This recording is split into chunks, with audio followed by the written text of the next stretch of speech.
Good morning, one and all. I am Professor Shreya Trivedi from AKDMC, Jamnagar. This is the lecture for Compulsory English SEM 2 એટલે કે FYBA SEM 2નો આ lecture છે.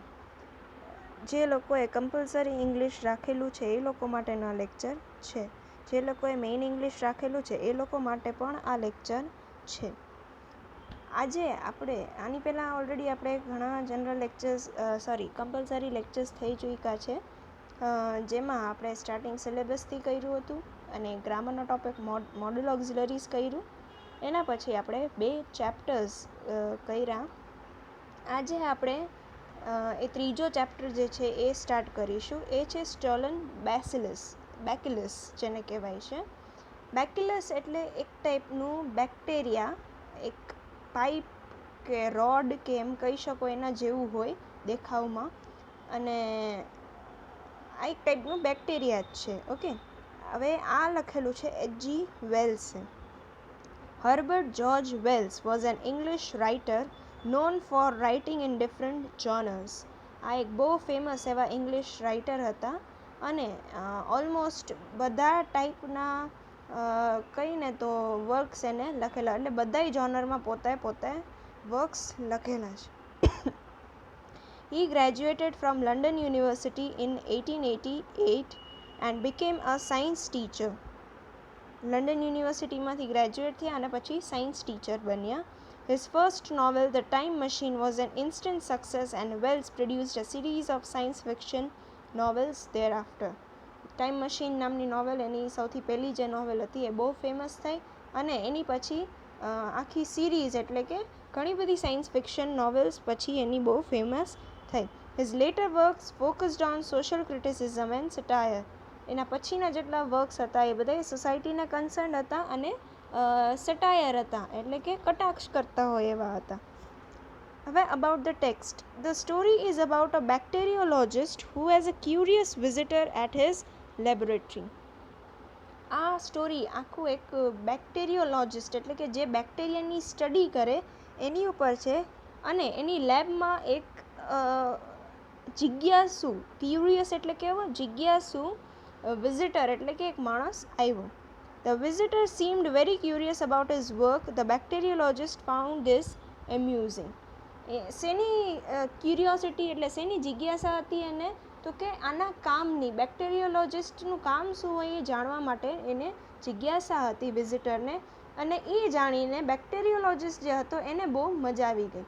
While he was showing the visitor a tube that contained live cholera germ, he got distracted. એક tube દેખાડી કે જેમાં કોલેરાનો germ જીવતો હતો, એ એને બતાવ્યો. એ જોઈને ઓલો ડિસ્ટ્રેક્ટેડ એટલે કે થોડોક અચરજમાં આવી ગયો.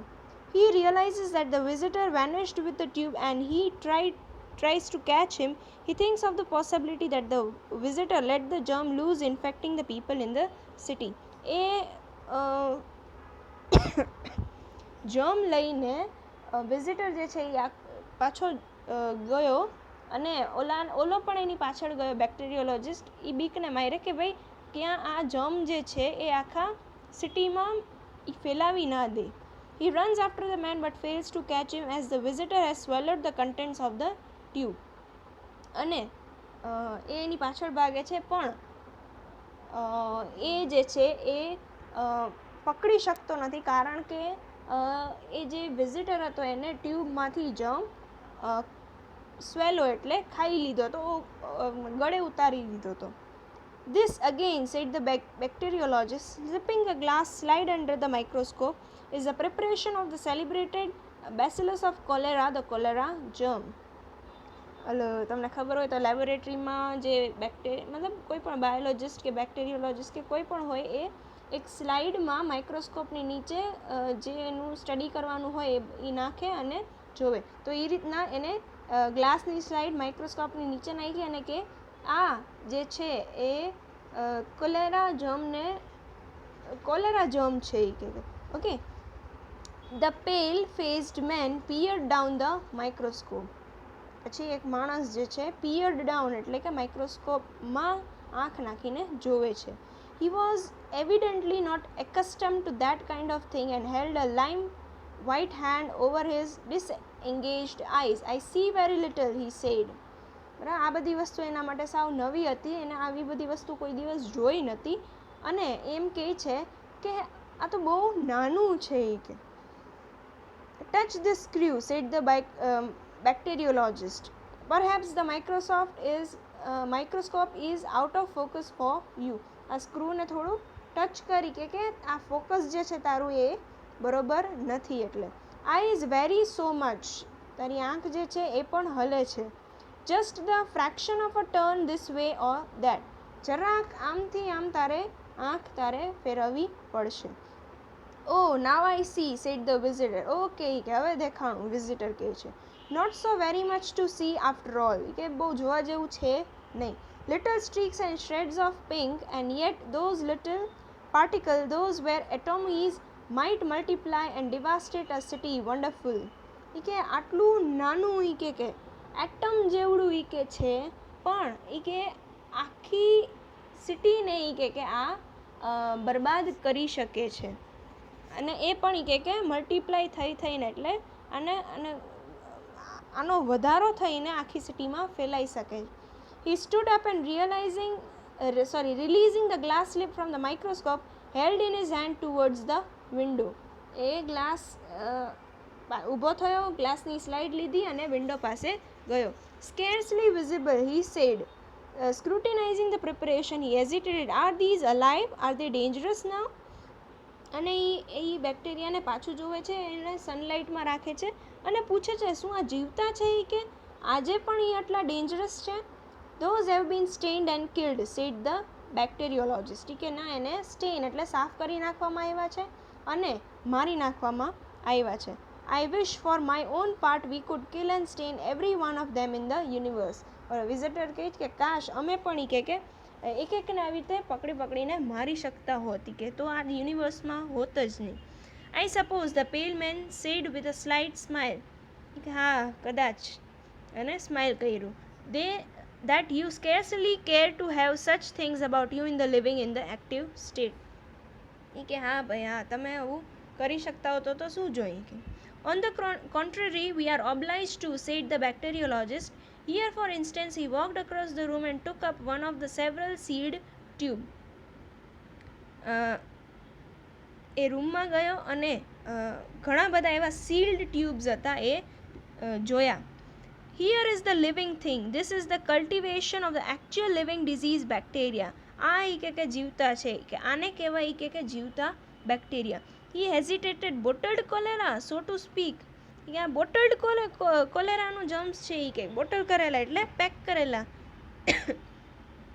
A slight gleam of satisfaction appeared momentarily in the face of the pale man. જે બેક્ટેરિયોલોજિસ્ટ હતો એને જોઈને થોડુંક સેટિસ્ફેક્શન થયું કે આને કેટલી ક્યુરિયોસિટી, જાણવાની જિજ્ઞાસા છે. It's a deadly thing to have in your possession, he said. કે ના તારી પાસે રાખવા માટે આ બહુ ડેન્જરસ છે એ કે. Devouring the little tube with his eyes, the bacteriologist watched the morbid pleasure in his visitor's expression. એ જે વિઝિટરના એક્સપ્રેશન જોઈને બેક્ટેરિયોલોજિસ્ટને વધારે પડતું આનંદ આવ્યો.